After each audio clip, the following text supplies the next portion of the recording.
말씀을 나누고자 하는데, 더불어 종교개혁 주일의 예배로 또 함께 드립니다. 한 사람의 귀한 믿음의 고백과 헌신이 참 우리가 이렇게 하나님의 거룩한 성전에서 오직 말씀으로 살 수 있게 하심을 감사하며 또 예배하는 저와 여러분들 되기를 주님의 이름으로 또한 축복을 드립니다. 오늘 우리가 읽었던 본문의 말씀 외에 예레미야 21장 8절의 말씀을 한번 읽어보도록 하겠습니다. 여호와께서 말씀하시기를, 보라, 내가 너희 앞에 생명의 길과 사망의 길을 두었노라. 너는 이 백성에게 전하라 하셨느니라. 아멘. 우리가 찬송을 하나 부를 텐데요, 어릴 적 제가 불렀던 정말 명곡인데요, 우리 이 찬양을 한번 불러보도록 하겠습니다.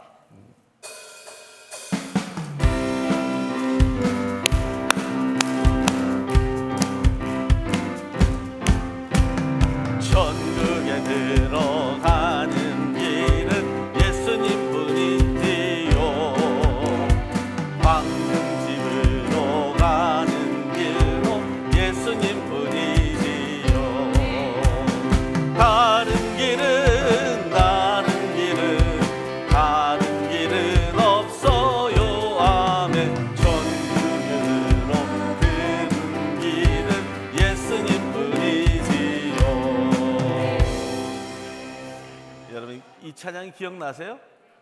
모르시는 분들도 있을 것이고, 제가 어렸을 때 또 주일학교 교사로 또 이렇게 교육전도사로 할 때 정말 많이 불렀던 찬송입니다.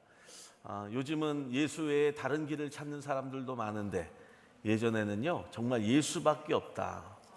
천국에 가는 길, 또 우리가 하늘의 거룩한 황금집으로 가는 길은 예수님밖에 없다라고 하는 거예요. 오늘 여호와께서 말씀하시기를, 보라, 내가 너희 앞에 생명의 길과 사망의 길을 두었다라고 하는데, 그 생명의 길이 어디인지 우리가 분명히 알고 있게 됩니다. 하나님은요 우리 앞에 두 길을 놓았다고 하셨어요. 하나는 무슨 길? 생명의 길. 또 다른 하나는 사망의 길. 중간 길은 없습니다. 둘 중에 하나를 반드시 선택해야 된다라고 하는 거예요. 다시 말하면 이쪽 길로 가면 살 것이고 저쪽 길로 가면 죽게 될 것이라고 하는 거예요.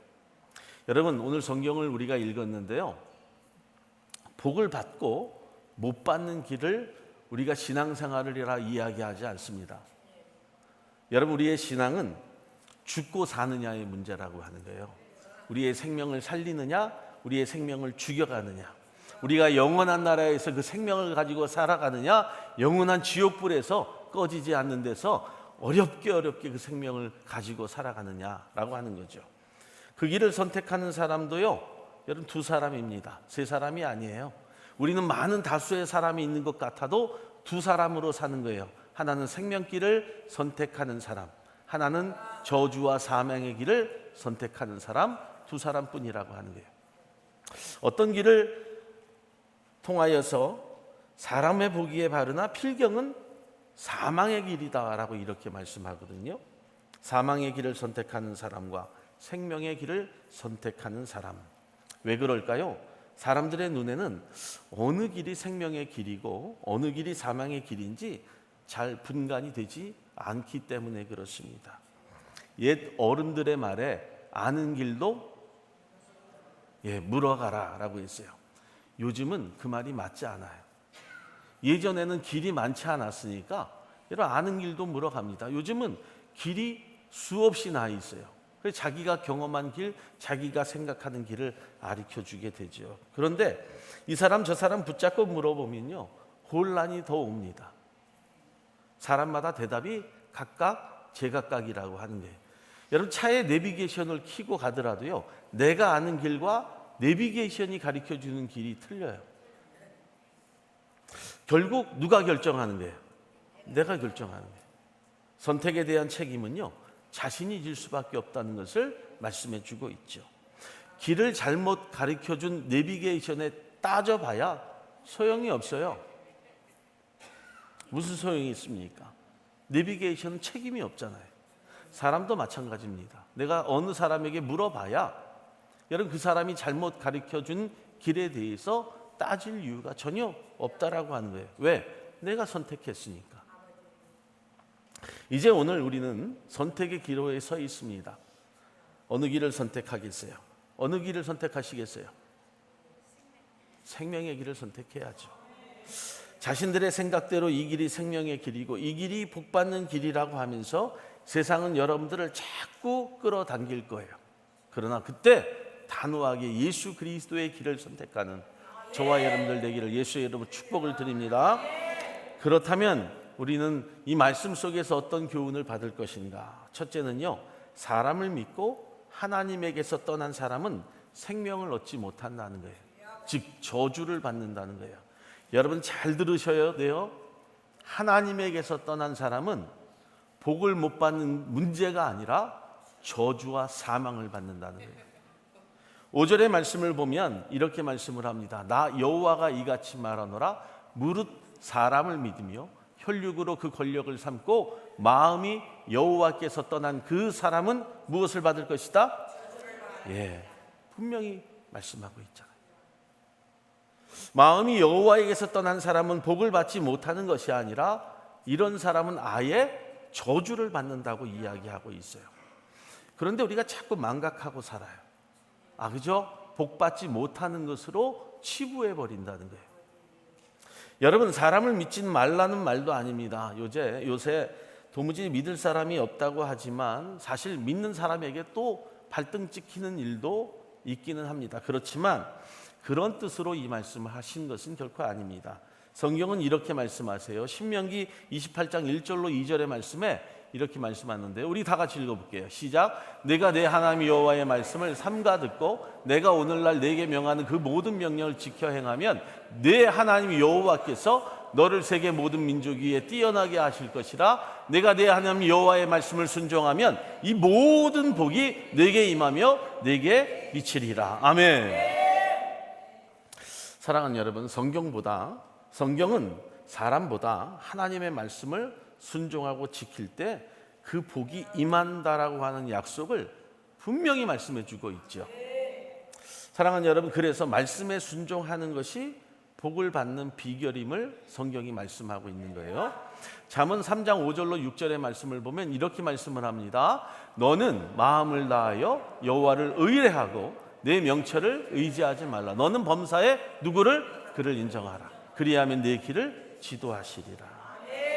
하나님을 신뢰하고 그분을 인정하고 나아가는 자에게 형통한 길로 인도함 받게 된다고 성경이 또 약속하고 증거하고 있다는 거예요. 물론 사람도요 서로 믿고 살아야 됩니다.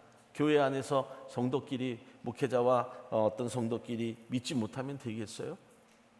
사람이 사람을 믿지 못하고 서로 불신하면 세상이 얼마나 삭막하겠습니까? 1900년대에 미국에서 영국으로 가는 횡단을 하는 배에 목사님이 타셨어요. 그리고 자기 방을 찾아갔는데요. 방문을 열자 이미 어느 분이 와 있었습니다.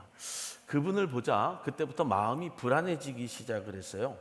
곰곰이 생각하다가 그 다음날 아침에 자기가 가지고 있는 금시계, 목걸이 이런 것들을 잘 챙겨서 선장에게 갔습니다. 그리고 말을 해요.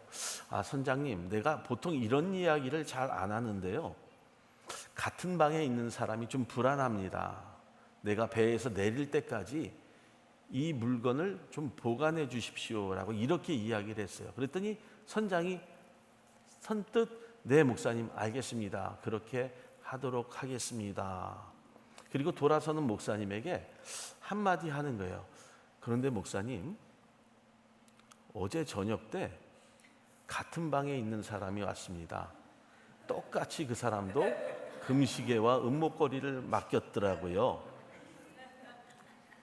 그 사람이 그 목사를 보고 더 불안해했던 겁니다. 사랑하는 여러분, 똑같은 이유가 하나 있는데요. 제가 신학교를 다닐 때 제 친구가 저기 전라도 꼴에서 하나 올라온 친구가 있었어요. 그리고 자취를 했는데 학교 다닐 때 제가 이렇게 차를 타고 좀 다녔습니다. 그래서 올라갈 때마다 그 친구를 픽업해서 올라가면요. 예전에는 하도 데모를 하니까 불심검문이라고 하는 것을 했어요. 근데 꼭 그 친구하고 차를 타고 가면 경찰에 학교 전화해서 꼭 걸리는 거예요. 그리고 가방을 다 뒤집니다. 그 친구가 좀 험악하게 생겼어요. 신학생답지 않게 생겼다는 거예요. 신학생이면 좀 이렇게 예쁘장하게 생겨야 되는데, 이 진짜 머리만 깎아놓으면 꼭 깡패하고 학교를 다니는 것 같이. 그런데 그 친구의 마음이 얼마나 착한 친구인지 몰라요. 아침에 걸렸어요. 내려오는데 그날 오후에 수업을 마치고 내려오는데요, 같은 경찰이 또 그 친구를 잡았어요. 그랬더니 이 친구가 너무 화가 나가지고요, 도대체 왜 나를 잡는 거냐고, 나 아침에도 걸렸잖냐고, 네가 잡지 않았냐고. 그래서 깔깔대고 웃은 적이 있어요. 그 다음부터 그 경찰을 만나면 여러분 바로바로 보내준 적이 있습니다. 이거 실화예요, 실화. 사랑하는 여러분, 의심이라고 하는 것이요, 믿음을 상실하게 해요. 얼굴만 보고도 사람을 판단하는 경우가 얼마나 많습니까? 그 친구가 결국에는 목회를 못했어요. 얼굴 때문에. 실화라니까요. 여러분, 믿음이라고 하는 것이 신뢰를 회복하게 합니다. 이 믿는다는 것이 그래서 얼마나 중요한지 모르는 거예요. 여러분, 오늘 제가 여러분들에게요, 아주 중요한 말씀을 하나 드려볼게요. 절대로 시험 당하지 마시고 이 말씀을 은혜로 받기를 주님의 이름으로 축복합니다. 11조를 왜 하십니까? 벌써 마음에 시험이 와요? 11조를 왜 하세요? 제가 이 말씀을 꼭 드려보고 싶어요. 11조를 하시는 분들도 못 하시는 분들도 왜 못할까? 왜 11조를 하는 것일까? 말라기 3장 10절의 말씀 읽어볼까요? 다 같이 읽어볼까요? 만군의 여호와가 이르노라, 너희의 온전한 11조를 창고에 들여 나의 집에 양식이 있게 하고 그것을 나를 시험하여 내가 하늘 문을 열고 너희에게 복을 쌓을 것이 없도록 붙지 아니하나 보라. 아멘. 하나님께 온전한 11조와 헌신을 드리는 자에게 무엇을 주시겠다고요? 풍성한 하늘의 복을 주시겠다라고 말씀을 합니다. 약속이에요. 약속입니다. 하나님의 공급과 축복을 경험하기 위한 신앙생활의 중요한 원칙이라고 하는 거예요. 어떤 분들은 이렇게 이야기해요.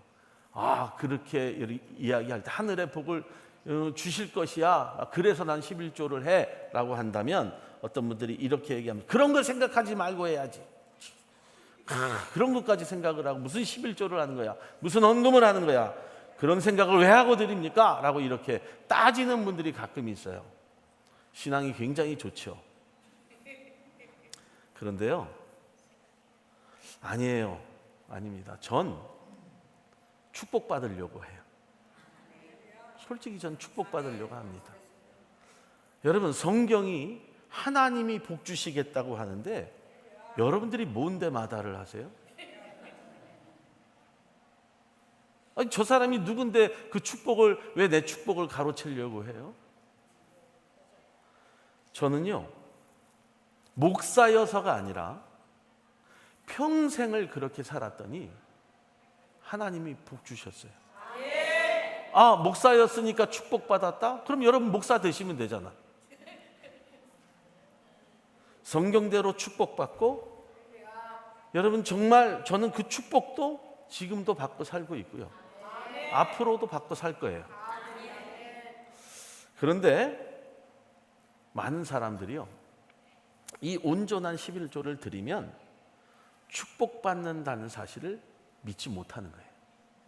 하나님의 말씀을 신뢰하지 못해요. 그 약속을 따라 살지 못하는 불순종의 마음에 있어요. 여러분, 그렇다면 창조의 질서는 어떻게 믿으세요? 주님의 기적과 이사를, 안진뱅이를 일으키시고 죽은 사람을 살리셨던 기적은 어떻게 믿으세요? 주님의 죽으심과 부활을 어떻게 믿고 신앙생활을 하세요? 주님의 다시 오심, 주님의 심판 믿으실 수 있으세요? 우리가 한번 꼼꼼히 한번 생각을 해봅시다. 이런 것들을 믿는다고 하는데 11조에 대한 축복은 왜 못 믿고 사는 것일까? 여러분, 하늘의 복을 정말 막 물붓듯 부어주실 텐데 왜 못 믿고 사는 것일까? 한 가지예요. 말씀을 못 믿는 거예요. 솔직히 창조의 질서도 못 믿습니다. 주님의 죽으심과 다시 오심과 살아계심을 믿지 못해요. 아니, 천국도 아마 믿지 못할 거예요. 여러분, 자기가 볼 때는요, 굉장히 똑똑해 보일지 모르지만 많이 배워서 많이 가지고 있어서 잘 살고 많은 것들을 누리고 사는 것처럼 보이지만 하나님 보실 땐 가장 어리석은 거예요. 여러분, 잘 생각해 보세요. 오늘 성경은요, 그런 사람은 사막의 떨기나무와 같다고 이야기하는 거예요. 사막의 떨기나무라고 하는 것은요, 어떤 특정한 나무를 이야기하는 것이 아니에요. 사막에 듬성듬성 나 있는 가지만 앙상하게 여러분 서 있는 그런 나무, 어쩌다가 여러분 굴러다니는 엉겅퀴와 같은 그런 나무들이에요. 그런데 자기가 나무라고 이야기하는 거예요. 사막과 같은 삶을 살아가는데 여러분, 자기가 나무라고 이야기하는 거예요. 그나마 내가 성도라고 이야기하면서 사는 거예요.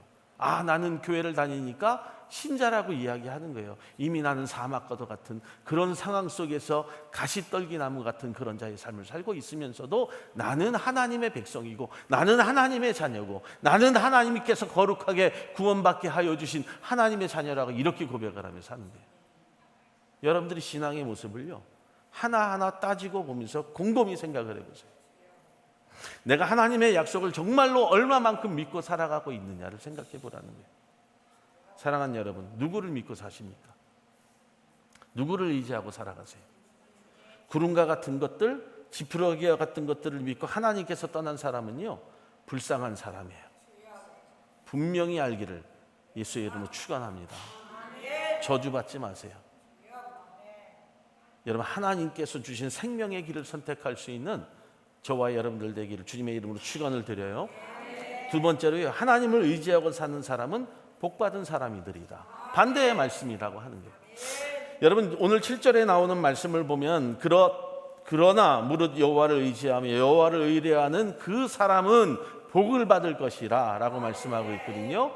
여기에서 주목해 봐야 할 부분이 있어요. 그 사람이라고 하는 그 사람. 그런데 여러분, 5절에서 여호와께서 이와 같이 말씀하시니라 무릇 사람을 믿으며 육신으로 그의 힘을 삼고 마음이 여호와에게서 떠난 그 사람은 저주를 받을 것이다 라고 이렇게 이야기하고 있어요. 5절의 말씀에도. 그런데 여기에서 말하고 있는 사람은 같은 사람이지만 다른 사람이에요. 같은 사람 같은데 다른 사람이라고 하는 거예요. 성경은 사람을 설명할 때 연약한 인간이라고 하는 뜻을 가진 바사르라고 하는 원어를 씁니다. 이것은 바사르라고 하는 원어를 쓸 때 연약한 사람이다, 부족한 사람이다라고 하는 그런 뜻을 가지고 있어요. 그런데 오늘 본문에 여러분 5절이든 7절이든 이 사람의 뜻은 게베르라고 쓰고 있다라고 하는 거예요. 오늘 좀 이상한 말씀이 여기 나오는 거예요. 이 단어의 뜻은 어떤 뜻이냐 하면 강한 자, 용사라고 하는 뜻을 가지고 있어요. 그런데 5절이든 7절이든 여호와를 의뢰하는 사람도 강한 자다라고 하는 뜻인 게베레를 쓰고 있다라고 하는 거예요. 5절에 나온 여호와께서 떠난 사람도 강한 자, 용사라고 쓰고 있어요. 여기에 두 사람이 다 강한 용사예요. 그리고 정말 강하다, 어떤 용사와 같다라고 이런 뜻을 가지고 있는데, 그런데 여러분 한번 보세요. 어느 그 사람은 복을 받고 어느 그 사람은 저주를 받았다고 이야기하잖아요. 강하고 용사인데 똑같은 게베르인데 왜 그럴까? 우리가 한번 생각해 봐야 돼요. 성도들도요, 똑같은 성도인데요, 교회 안에 똑같이 성도로서 하나님의 말씀을 듣고 따라 사는 사람들 같은데 어떤 사람은 저주를 받고 어떤 사람은 생명을 얻는 복을 얻는다는 거예요. 무슨 말씀이냐면 문제는요, 똑같이 강한 것 같고 용사 같아 보이는데 누구를 의지하고 강한 것이 되었느냐. 저주를 받은 사람은 세상과 사람을 의지하고 강한 자가 된 거예요. 보아라, 내가 가지고 있는 지식과 내가 가지고 있는 물질과 내가 가지고 있는 세상의 것을 가지고 나는 강한 자가 되었다라고 외치는 거예요. 지난 시간에 말씀을 드렸지만요, 열심히만 하면 미국은 잘 삽니다. 여러분들이 오버타임을요 40시간에서 80시간을 하면 잘 살아요, 못 살아요? 남들 잘 때 새벽부터 저녁까지 일하면 잘 살게 되어 있습니다. 세상의 것 의지하면서 열심으로 하면 다 잘 살아요. 사람은 본래 아담이에요. 흙에서 창조된 약한 존재라고 하는 거예요. 그런데도 믿는 것도 없는 약한 존재이면서 내가 세상의 것을 가지고 잘 살고 있다, 내가 먹고 살고 있다, 내게 힘이 있다라고 그렇게 이야기한다는 거예요. 큰 소리만 뻥뻥 칩니다. 5절에 있는 게베르, 그가 여러분 바사르 결함투성임에도 불구하고 내가 잘 되고 있다고 하는 거예요. 우리가 결함투성임에도 불구하고 내가 잘 살고 있으니까, 지금 내가 누리고 있는 것에 만족하며 살고 있으니까 나는 강한 자다라고 외치며 살고 있다는 거예요. 여러분 회개하셔야 돼요. 7절에 있는 게베르는 무엇을 믿고 살까요? 하나님을 믿고 삽니다. 오직 하나님을 의지하며 내가 살겠다고 고백하는 거예요. 똑같은 게베르이지만 한 사람은 저주를 받을 것이고 한 사람은 복받을 사람이라고 하는 거예요. 성경이 분명히 증거하고 있죠.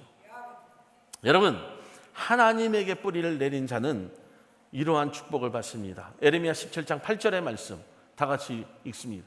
그는 물가에 심기운 나무가 그 뿌리를 강변에 뻗치고 더위가 올지라도 두려워 아니하며 그 잎이 청청하며 가무는 해에도 걱정이 없고 결실이 그치지 아니함 같으리라. 아멘. 이 말씀은 다윗의 고백을 또 떠올리게 되죠. 시편 1편 3절의 말씀을 읽어볼까요?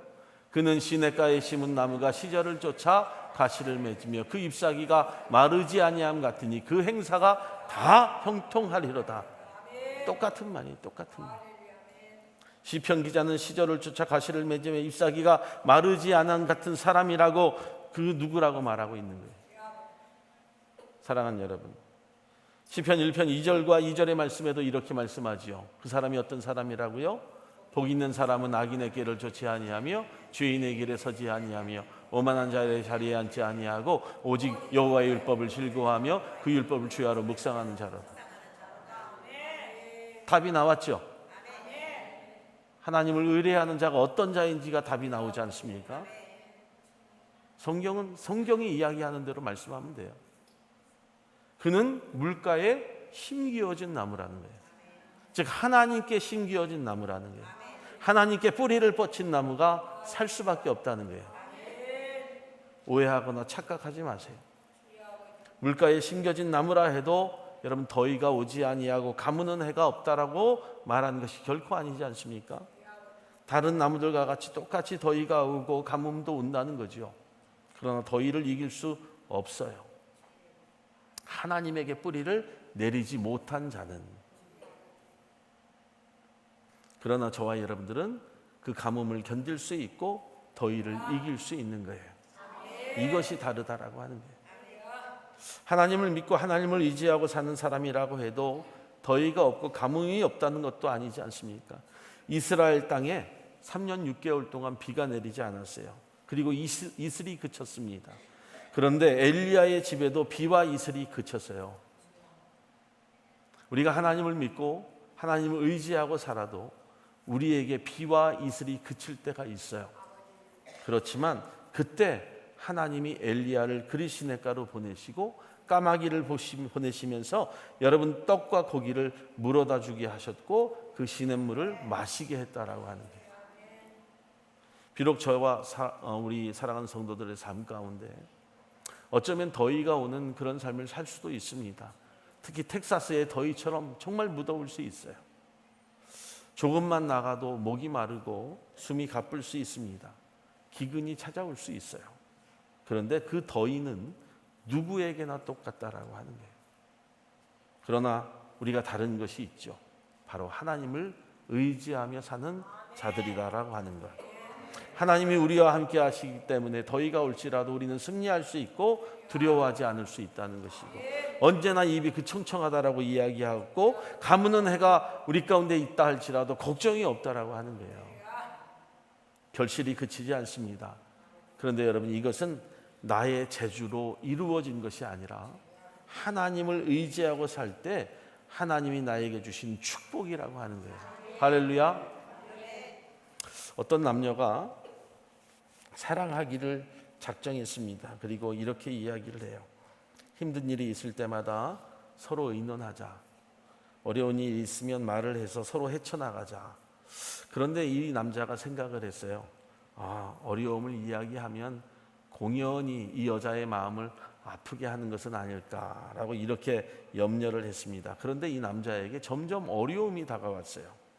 그리고 얼굴에 근심이 쌓이기 시작을 했습니다. 별로 기쁨이 없어요. 그런데 그 근심과 기쁨이 없는 것이 누구에게 피해가 갈까요? 그 여인에게 피해가 가기 시작을 했어요. 그러자 그 여인이 말을 했습니다. 무슨 일이야? 그러자 그 남자가 말을 해요. 너는 어떻게 그렇게 즐겁게 지낼 수 있니? 나는 맨날 힘들고 어려운데 그 방법 좀 말 좀 해줘봐 라고 이야기를 했어요. 그때 이 여자가 이야기해요. 그렇다면 너는 왜 나에게 연락을 하지 않았어? 우리가 처음 시작할 때 어려움이 있거나 힘든 일이 있으면 우리가 서로 의논하기로 했잖아 라고 하는 거예요. 그러다 이 남자가 대답을 해요. 아니, 내가 아침 저녁으로 너에게 연락을 했잖아. 그러자 이 여자가 다시 이야기합니다. 정해진 시간 말고 너가 힘들고 어려울 때마다 해야지 라고 이렇게 이야기를 해요. 그때 그 남자가 말을 합니다. 바보같이. 널 위해서 그랬지. 뭐가 잘못된지 아세요? 그를 위해서라면요, 더 자주 연락을 했어야 될 것이고 그 여자에게 어떤 어려움과 힘든 것들도 의논했어야 된다는 거예요. 그게 그 여인을 위한 길이었다라고 하는 거죠. 하나님도 마찬가지입니다. 예수님께서 이렇게 말씀하셨어요. 요한복음 16장 23절로 24절의 말씀, 이렇게 말씀하죠. 내가 진실로 진실로 너희에게 이르노니. 뭐라고 읽어볼게요. 너희가 무엇이든지 아버지께 구하는 것을 내 이름으로 주시리라. 지금까지는 너희가 내 이름으로 아무것도 구하지 않으냐 했으나 구하라 그리하면 받으리니 너희 기쁨이 충만하리. 하나님의 이름을 걸고 주시겠다는데, 여러분, 우리가 이름 걸고 맹세하기 쉽습니까? 아니거든요. 하나님은 하나님의 이름을 걸고 맹세하고 계시잖아요. 어려울 때마다 기도하라고 하신 이 예수님의 당부의 말씀은요, 성경 어디든지 다 곳곳이 기록이 되어 있다는 거예요. 그런데 우리는 어떻게 이야기해요? 뭐 이까짓 걸 다 그런 걸 가지고 기도해야 돼. 예수님 번거롭게 해드리는 것 아닌가? 귀찮게 해드리는 것 아닐까? 퍽 주님을 생각하시는 거예요. 퍽이나 주님을 생각하시는. 내 코가 석자인데 누구 걱정을 합니까? 가끔 가다가요, 제가 성도들 가운데 일어나는 일을 모를 때가 있어요. 그래서 제가 왜 그 말씀을 안 하셨어요? 목사님이 바쁘시니까 기도 부탁을 하기가 힘들어서요. 퍽 제 걱정을 해주시는 것 같아요. 그게 제 일인데 목회자가 그 일이 없으면 여기 서 있을 이유가 뭐가 있겠어요? 그렇잖아요. 퍽 저 걱정해 주지 않으셔도 돼요. 제가 알아서 하겠습니다. 그러니까 기도 제목이 있거나 목사님 힘드실 텐데 바쁘실 텐데 그런 걱정하지 마시고요. 저는 제가 기도하는 게 아니라 누구한테 맡기면 돼요. 그렇죠. 그거는 제가 전달자로 또 하나님께 맡기는 거예요. 하나님 알아서 하세요라고. 하나님의 이름을 걸고 하셨으니까 하셔야죠. 우리가 평소에 항상 드리는 기도가 주님을 성가시게 하는 게 아니에요. 오히려 주님을 편하게 해드리지 못하는 것이 기도 생활 한 번도 안 하다가 갑자기 일이 생기면 금식한다, 철야한다, 야단 법석을 떠는 게요. 주님을 더 피곤하게 만듭니다. 주님도 주무실 때 좀 주무셔야 되지 않겠어? 물론 주무시지 않지만 쉬실 때 좀 쉬셔야 되지 않겠어요? 사랑하는 여러분, 우리가 축복받는 길이 무엇인지, 생명의 길을 선택하는 것이 무엇인지는 우리가 성경을 통해서 분명히 많이 알고 있어요. 제가 더 이상 말씀 안 드려도 알 거라고 하는 거예요. 여러분들의 기도의 삶, 예배자의 삶, 말씀의 삶이 여러분들을 생명길로 이끈다라고 하는 것을 오늘 성경이 증거하고 있습니다. 세상의 것을 자랑하지 마세요. 그거 가지고 큰 소리 쳐봐야 아무 소용이 없다는 거예요. 말씀을 마칩니다. 저와 여러분들은 새로운 생명을 소유한 자들, 하나님을 믿고 강한 자들이 되었다는 것. 주님은 아무리 바쁘셔도 우리가 기도하는 일에 대해서, 우리가 응답을 요청하는 일에 대해서 응답하신다는 일 잊지 마시고요. 우리의 문제를 해결해 주시면서 기뻐하시면서 만족하신다는 것을 저와 여러분들이 깨닫기를 주님의 이름으로 축복합니다. 그리고 믿으세요. 내가 무엇을 하든지 간에 하나님이 나를 믿어주시듯 나도 하나님을 믿고 우리가 신앙생활하기를 예수의 이름으로 축복합니다. 요한복음 11장 25절 26절 우리 다 같이 고백하고 말씀 마칩니다. 나는 부활이요 생명이니 나를 믿는 자는 죽어도 살겠고 무릇 살아서 나를 믿는 자는 영원히 죽지 않으리니 네가 무엇을 믿느냐 라고 말합니다. 하나님 아멘 할렐루야.